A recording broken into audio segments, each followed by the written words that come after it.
आम के पेड़ वाला भूत। राजा के दादाजी का एक आम का बगीचा था। उस बगीचे में खूब सारे आम लगते थे, लेकिन राजा अपने दोस्तों के साथ मिलकर उन आम का बहुत नुकसान करता था। खाता कम था और तोड़ता ज्यादा था। दादाजी उसे कई बार समझा के कहते थे, बेटा, फलों का नुकसान नहीं करते हैं। तुम बहुत सौभाग्यशाली हो जो तुम्हें इतने मीठे और अच्छे फल खाने को मिल रहे हैं। लोगों को फल खाने के लिए भी नहीं मिलते। लेकिन राजा कहाँ किसी की बात मानने वाला था। जब भी आम पकते वो ऐसे ही फलों का नुकसान किया करता था।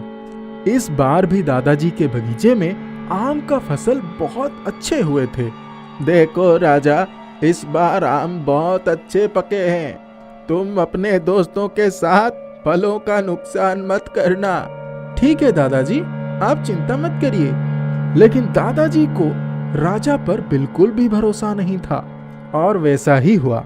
और इस बार तो राजा ने हद ही कर दी। तब तक तो केवल दिन में ही फल तोड़ता था, लेकिन इस बार तो रात में बगीचे में दोस्तों को भी लेकर चला गया और बगीचे में जाकर फल तोड़ तोड़ कर खाने लगा। आधा खाता और आधा नीचे फेंक देता। लेकिन थोड़ी देर बाद देखा तो फेंके हुए फल में से कुछ भी नहीं था, और तो और आम की गुठली भी नहीं थी। अरे दोस्तों, ये क्या हो रहा है? कहीं इस पेड़ पर भूत तो नहीं? भूत का नाम सुनकर सब लोग डर जाते हैं। राजा, अब घर चलो, मुझे बहुत डर लग रहा है। राजा भी डरने लगता है और कहता है, हाँ हाँ, जल्दी चलो। सब लोग बगीचे से बाहर निकलने लगते हैं, लेकिन उस वक्त उन्हें एक अजीब सी आवाज आती है, जैसे कोई जल्दी जल्दी आम खा रहा हो। अब तो सब और भी डर जाते हैं और रुक जाते हैं। पीछे मुड़कर देखते हैं तो एक अजीब सा आदमी खड़ा हुआ दिखता है।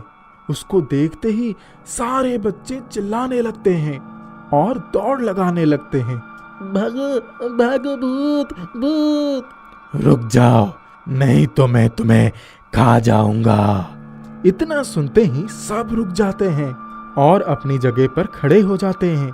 मुझे आम बहुत पसंद है, लेकिन मैं खुद आम तोड़कर नहीं खा सकता, इसीलिए तुम लोग रोज आकर मुझे आम खिलाओगे। नहीं तो मैं तुम लोगों में से हर रोज किसी एक को खा जाऊंगा। नहीं, हमें मत खाना, हम रोज तुमको आम खिला देंगे। अब तो वो लड़के रोज 9 बजे रात को उस भूत को आम खिलाने के लिए पहुंच जाते थे। सुनो, क्या तुम लोगों को पता है कि मेरा मौत कैसे हुआ था?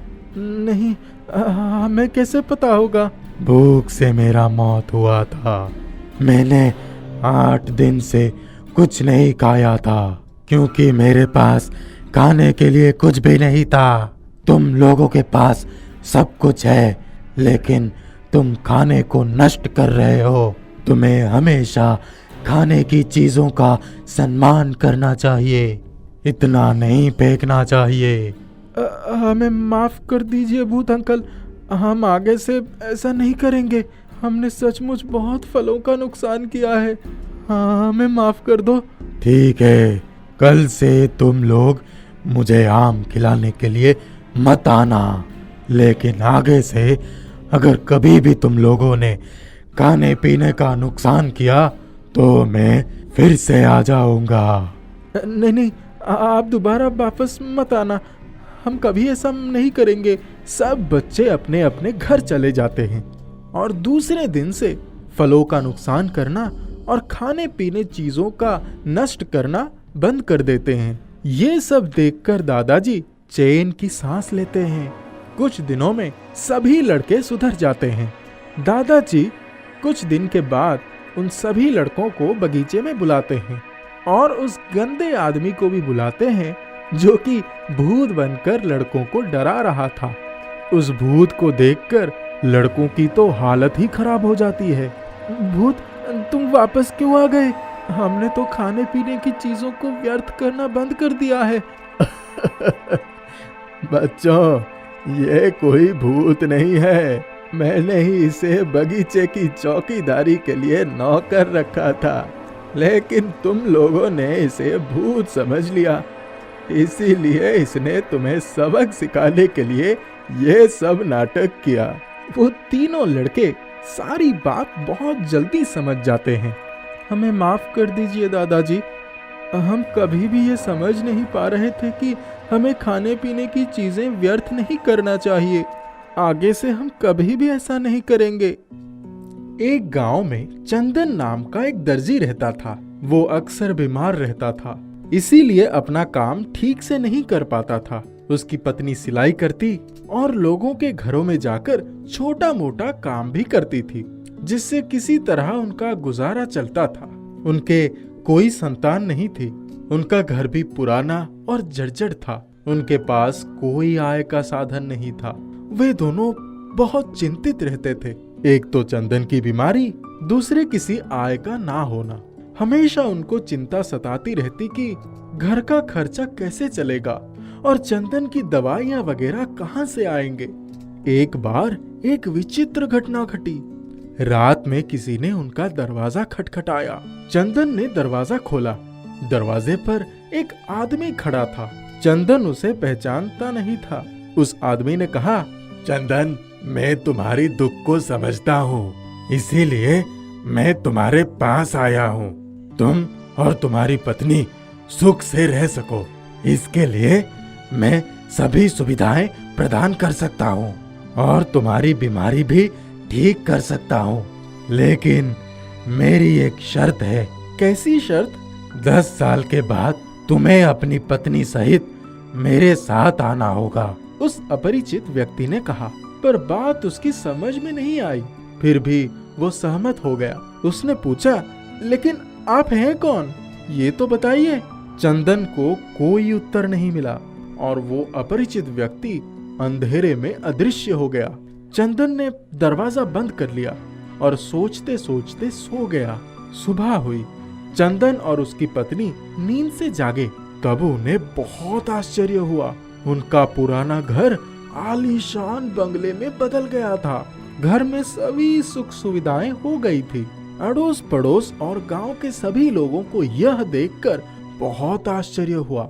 सभी सुविधाएं मिल जाने पर चंदन और उसकी पत्नी को बहुत खुशी मिली, लेकिन उन्हें हमेशा भय सताता रहता।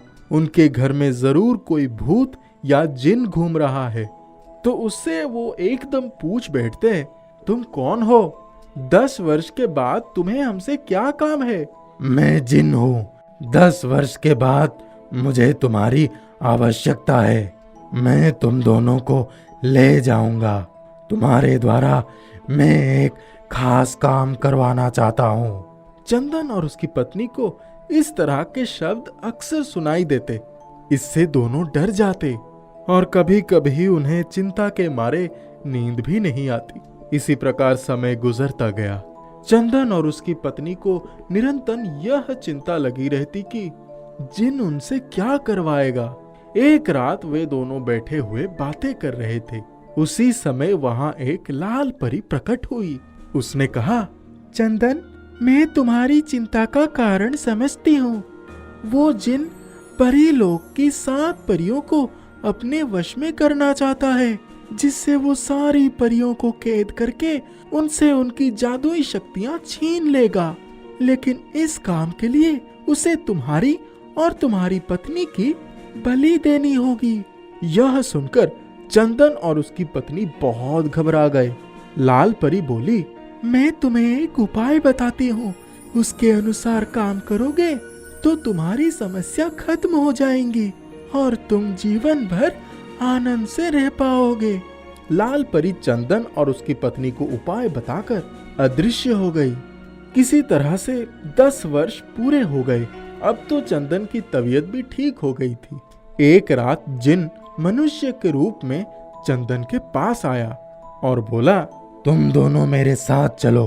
अब तुम्हें मेरे साथ जाना होगा। चंदन ने कहा, हम अपने कपड़ों का संदूक तैयार कर लेते हैं, फिर चलेंगे। उसके लिए जिन ने स्वीकृति दे दी। दोनों घर के अंदर गए।